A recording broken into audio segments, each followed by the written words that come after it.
So this video is meant to give you a little overview of how Milestone 3A, or calculating your gross income, is going to work. So at this point, you should have completed Milestone 2, where you've considered some possible careers. So my list was teacher, firefighter, NBA player, pediatrician, and actuary.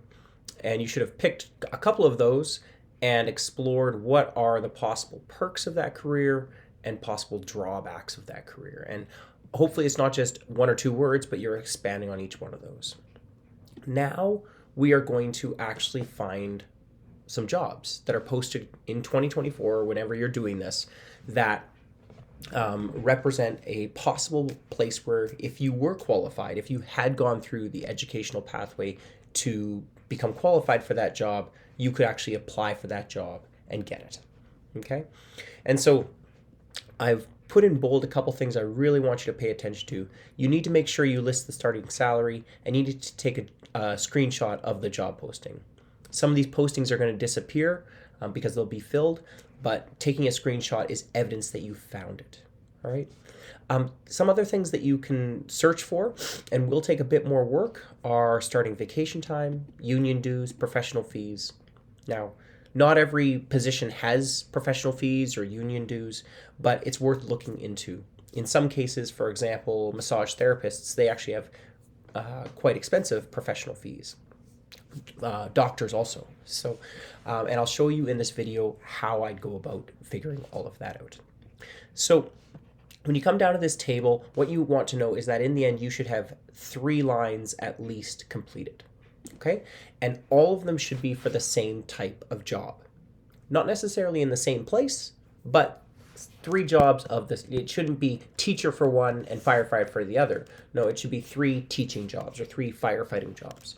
And so, for example, I'm going to go ahead and I'm going to just pretend that I'm a teacher, right?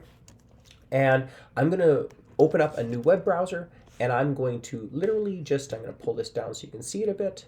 I'm going to type in teacher jobs BC, and it's going to pop up. Okay, and there you won't be familiar with a lot of these, but I'll show you a couple of sites that could be helpful. And I'm just going to type on or click on careers in BC education. Okay, and this will be different for different types of jobs, but I'm going to go ahead and say I want to be a teacher, I want to be in the public system, I want it to be full-time, I want it to be secondary, and I'm going to update that. And then a whole list of jobs has just popped up for me that fit my criteria. Okay, and so I'm like looking at where it's happening. I'm like, ooh, okay, let's see. Okanagan, that sounds kind of nice. Well, I'm going to click on that one. And it tells me that it's 1.0, that means full-time, all right? And I'm looking for just a couple things. What am I looking for? Well, if I go back to my other screen, I'm looking for the starting salary. Okay, that's the first thing I'm going to be looking for. And I'm looking, and I don't see any numbers. Well, I have to do a bit of reading. It says teacher pay is based on years of experience and TQS category, whatever that means. But it has given me a salary grid. Okay, perfect. Well, I'm going to click on that. And what I notice is I'm going to assume that I have the lowest salary per year. Okay, so I'm not going to go up to here and say, oh, I'm earning $85,000 a year. I'm going to say, no, I'm earning $57,000 a year. All right, because I'm just starting out. So I'm going to copy that, and I'm going to go back here. And if it turns out that I had more education or started earning more, great, but I'm going to assume kind of a worst case scenario. Oops. Starting vacation time, well, I'm kind of familiar with teachers. Teachers get about 9 weeks off in the summer, 2 weeks off at Christmas, 2 weeks off at spring break, so there's about 13 weeks of vacation. Now, these next 2 pieces are a bit more complicated. And union dues. Well, how do I figure out my union dues? Well, if I went in and I typed in union dues or union deductions BC teachers, and I clicked on this, it says BCTF Administrative Guide to Membership and Fees. Okay. Well, I'm going to go here. I'm going to see what I can find out. I have to do a bit of searching. So it says the full-time, FT is full-time, contract fee for 2020, 2021. I don't want that. That's not accurate. All right, so I better be a bit more specific in my search and say 2023. Let's see what comes up there. Let's see if the first one is a better click. Oh, this looks different. Okay. Yep, 23-24 school year. It says the full-time contract teachers remains at 1.69%. Okay, well, I'm going to just assume that that's of my gross income. Okay, so if I go to a calculator, 1.69% is 0.0169 times that amount that I just found on that grid, that 57,972. 57,972. And that tells me my union dues. Okay, so $979 and I guess 73 cents. 979.73. Perfect. So I've figured out how much I'd pay for union dues and professional fees. Well, that's different. So I'm going to go back in here and I'm going to just type in professional fees BC teachers. And I see that it is $80. Okay. So how much, yeah, maybe if I want to be a bit more specific, pay the application fee. Your annual fee is $80.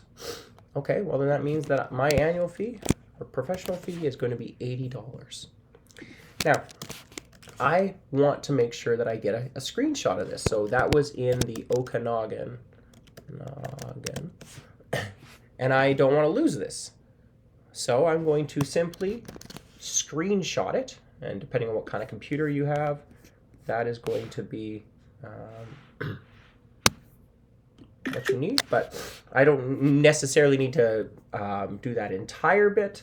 But I could at the very least make sure that I have the date, make sure that I have the fact that it's full time, and I could go ahead and just paste this in down below. That is my first screenshot. Okay? For something like teachers, the salary is pretty consistent. It's all based on grids. For other jobs, you very likely would have some type of salary listed. Okay? And then I'd go ahead and I might do this one more time. All right? My union dues, my professional fees are going to be, well, my professional fees are going to be the exact same. But my salary might be different based on going to a different place. So let's just say quickly, I go back here and I'm looking for teaching jobs SD60. Let's say I want to stay in Fort St. John. Okay, well, I'm going to look at here. And I'm looking for a job that might be, well, I see 1.0. That means full-time. FT is 1. Let's go intermediate teacher right here. Okay. Dream of dreams. Teaching at Dr. Kearney. Perfect. So, scrolling down. It doesn't say anything. I'm just looking for a salary slot.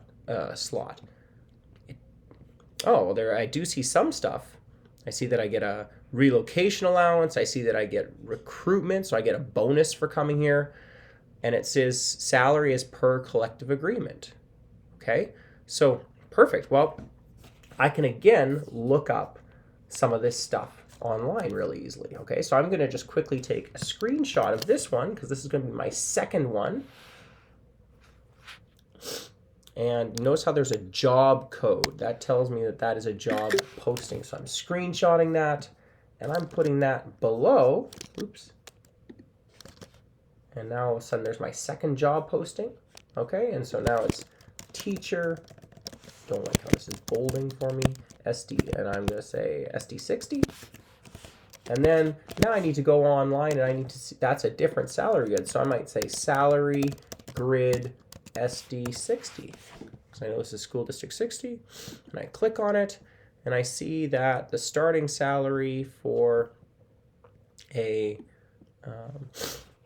one is $56,600. Now that's kind of confusing to me because when I looked on that actual posting, it actually said that the difference was that the current salary grid is the lowest is $63,492. Well, why don't I just use that?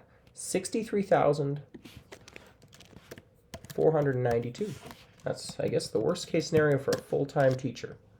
All right, this would be the same, still 13 weeks. And I would assume that my union dues would go up slightly because, again, it was 1.69%. So I'm going to take this number. I'm going to go 0.0169 times 63,000. I've forgotten the number, so I better go back. 492. And so now all of a sudden, I've got $1,073 as my union dues. Okay? And that is how I would go about completing part 1. Okay, so I got some job postings up there. I would go ahead and make sure I took screenshots of them. And then it says, and this is the last little bit, it says that I need to, from the information above, calculate the average gross starting salary. Okay, so I'm going to delete these couple of screenshots at this point because I'm just modeling it for you. And an average is, obviously, if I have 2 bits, I need to find the average between them. Well, that would mean that I would go $57,972 plus $63,492. And whatever that equals, well, it's telling me that, I would divide it by 2 to find the average. And wow, this is auto-generating it for me. That's pretty amazing. So obviously with 3 jobs, I would need to have 3 things. I would divide by 3. All right. Again, as you look on, if you're looking for a couple little tips on places you can go for job postings, if you're saying, well, that's, it's nice to find teacher job postings. They might have websites, but what about other jobs? A couple of websites you might find helpful would be Indeed. So if I go in here and just type in Indeed.ca,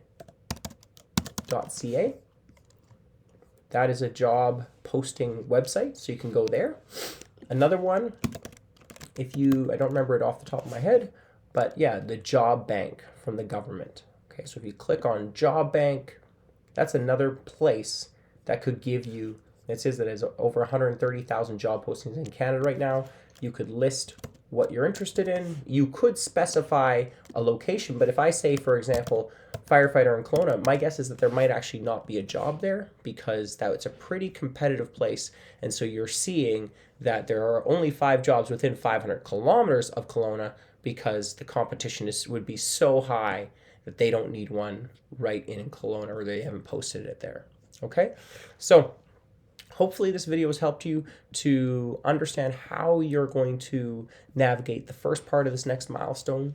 Once we have that and do a little bit more work together on taxes, we're going to be able to go ahead and calculate the net income. Okay, but you have to have your gross income in order to calculate, for example, your CPP or your EI and those sorts of things. So that is why we are starting here.